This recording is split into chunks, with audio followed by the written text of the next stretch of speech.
నిష్క్రోధా క్రోధశమనీ నిర్లోభా లోభనాశిని నిశ్శంశయా సంశయగ్ని నిర్భవా భవనాశిని. నిష్క్రోధ క్రోధము లేనిది. కోపం దీర్ఘకాలంగా నిలువ ఉంటే క్రోధంగా మారుతుంది. క్షణకాలం కోపం ఉండేవాళ్ళు ఉత్తములు. 2 గడియల కాలం కోపం ఉండేవాళ్ళు మధ్యములని, పగలు రాత్రి కోపం ఉండేవాళ్ళు అధములని, చచ్చేంత వరకు కోపం ఉండేవారిని పాపిష్టులు అని అంటారు. ఈ నిర్వచనం ప్రకారం క్రోధం గలవారందరూ పాపిష్టులే అవుతారు. చిన్న పిల్లల పట్ల, మన క్రింద పనిచేసే వారి పట్ల కోపం నటించాలి, కానీ కోపిష్టులుగా ఉండకూడదు.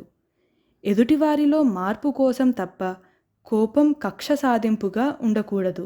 అమ్మవారు జగన్మాత కాబట్టి ఆవిడికి కోపం కానీ క్రోధం కానీ ఉండవు. క్రోధశమని క్రోధమును పోగొట్టునది. పేరుకుపోయిన కోపంతో క్రోధంలో ఊపిరాడకుండా ఉండేవాళ్ళు మళ్ళీ సవ్యంగా ఊపిరి పీల్చుకునేట్లుగా వారి క్రోధాన్ని శమింపజేసి, ఇక అలాంటి క్రోధం ముందు ముందు రాకుండా వారిని అనుగ్రహించేది అమ్మవారు. నిర్లోభ లోభము లేనిది.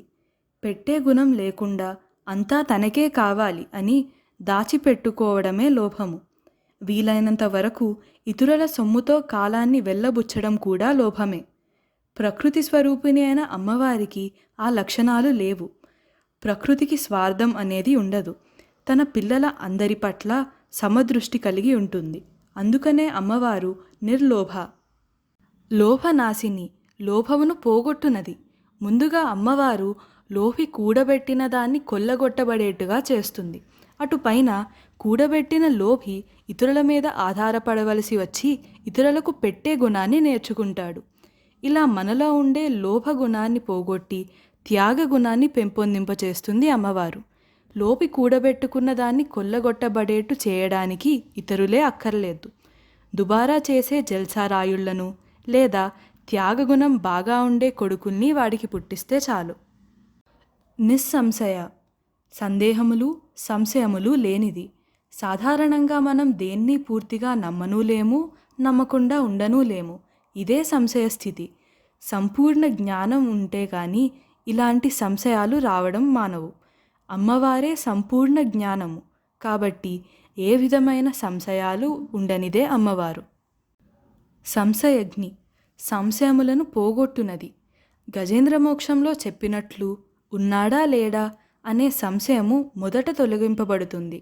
అమ్మవారు పర అపరాస్థితుల సమన్వయ రూపం కాబట్టి మనకు ఆ సమన్వయ దృష్టిని ప్రసాదించి సంశయాలను సమస్యలను పరిష్కరిస్తుంది. సర్వ సంశయాలను పోగొట్టు జ్ఞానస్వరూపిణి అని ఈ నామానికి అర్థం. నిర్భవ పుట్టుక లేనిది. భవము అంటే పుట్టుక. పుట్టడం, పెరగడం, గిట్టడం ఇలాంటివి భౌతిక జీవులకే ఉంటాయి. అవి కూడా ఆ జీవుల శరీరాలకే. అమ్మవారు కళ్ళు తెరిస్తే ఈ జగత్తు ఉద్భవిస్తుంది, కళ్ళు మూస్తే ఈ జగత్తు ఉపసంహరింపబడుతుంది. కాబట్టి ఆవిడ అన్ని సమయాల్లోనూ సాక్షిభూతురాలుగా ఉంటుంది. అందుకని అమ్మవారు నిర్భవ అని చెప్పబడింది. పుట్టుక లేనిది అని ఈ నామానికి అర్థం. భవనాశిని పుట్టుకకు సంబంధించిన సంసార బంధ క్లేశములు లేకుండా చేయునది. కల నుండి మెలకువ వస్తే కలలోని బాధలన్నీ ఒక్కసారి తొలగిపోతాయి. అలాగే ఆత్మదర్శనంతో బాధలు బంధాలు అన్నీ సమసిపోతాయి. మార్పులన్నీ మన శరీరానికే వస్తున్నాయి. ఆత్మకు ఏమీ జరగదని తెలుస్తుంది. భవబంధాల నుండి విముక్తి లభిస్తుంది. ఆ అమ్మవారి అనుగ్రహంతోనే ఆత్మజ్ఞానం కలిగి ఇవన్నీ జరిగేది. అందుకని అమ్మవారు భవనాశిని. నిష్క్రోధా క్రోధశమనీ నిర్లోభా లోభనాశిని నిశ్శంశయా సంశయగ్ని నిర్భవా భవనాశిని.